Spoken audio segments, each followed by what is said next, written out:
Hi, Hey, I'm Mike, I'm Glenda. and we are Herons on the Fly. We have another crazy story for you. And for those of you that have fished in the winter with the potential of snow, will get a kick out of this. A lot of people think that dry fly fishing only happens in the spring and summer when the water warms up and the dry flies start to come off out of whatever river or lake you're on, and then you snatch a bug up, figure out what it is, and then tie one of your those flies on out of your box, and then start making casts. And you start casting to rising fish. Cast 3 or 4 feet above a rising fish. Let it turn over, line turn over, and roll over the fish, and bingo, you got a fish. Well, for those of us that fish not just seasonally but year round, we don't do that as much as we used to because, well, the older you get, the less you want to be around cold weather.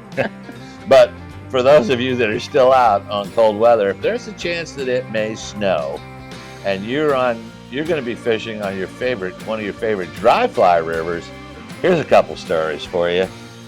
I was fishing up on a buddy of mine's property in Virginia on the other side of Covington. A guy by the name of Doug Deere's got a beautiful piece of property up there full of trout.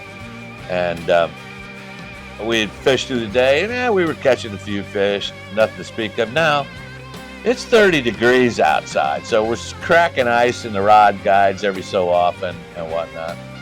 So it was about 1 o'clock in the afternoon, and my buddies that were with me, a famous guide from Richmond by the name of Dale Huggins was with us, and one of the Alto boys, and we were out there having a good time. And it was cold, and everybody was getting tired, and they were talking about, heading back to Richmond. Well, I said, let me try it just a little bit more. And they're like, sure, no problem. And they're sitting up in the truck watching me fly fish. And all of a sudden it started to snow. And I don't mean a little bit, but really started to snow.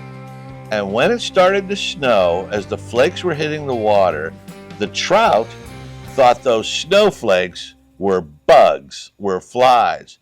And all of a sudden, out of nowhere, 30-degree water, trout are rising everywhere.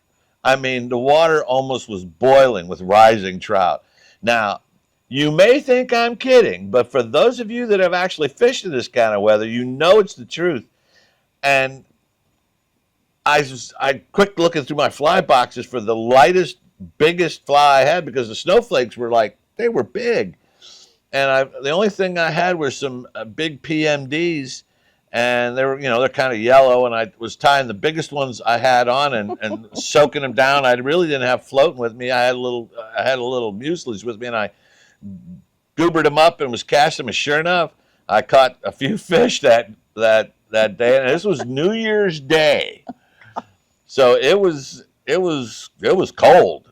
And you kind of think when something like this happens, it's a fluke. But anyway, so when I got home, because I tie a lot of my own flies, I tied up some snowflake flies, which are nothing more than a big, nondescript, white body, a little bit of a tail on it, and then a big white hackle.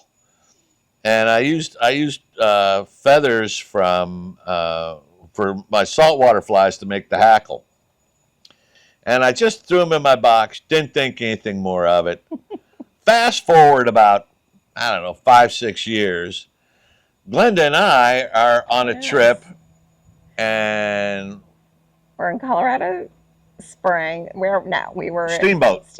We were in Steamboat. We were fishing the Yampa outside of town. Got really cold. I was like, let's go home. It was one of those times where the weather comes in on you, because it was nice, and then the weather came in, got cold. It was, after lunch, midday. I was like, is he ever going to stop? And I kept saying, let's go. It's getting colder. I'm too cold. He's like, no, just wait. It's going to start snowing.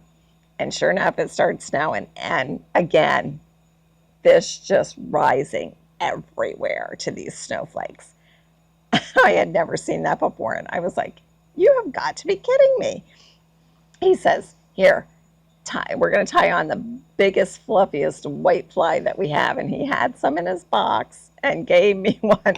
And sure enough, we stood out there for at least another hour or 2 hours fishing. As long as it snowed. And had a ball. It really worked. I was shocked. You know,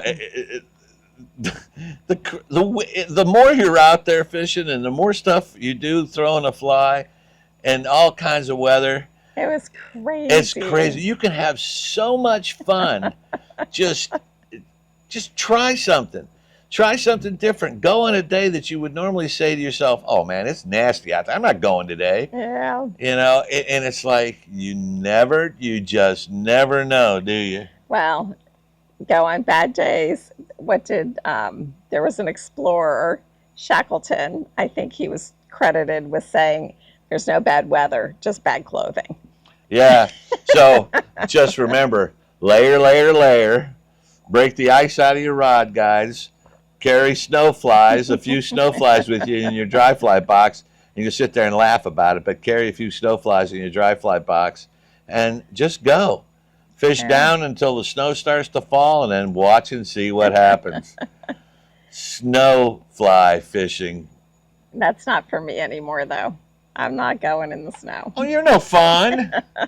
Well, anyway, if you got a kick out of this video, like, share, and subscribe. I'm Mike. This is Glenda. We are Herons on the Fly. Herons on the Fly. Hey, and we didn't freeze to death either. We'll see you next time. Bye.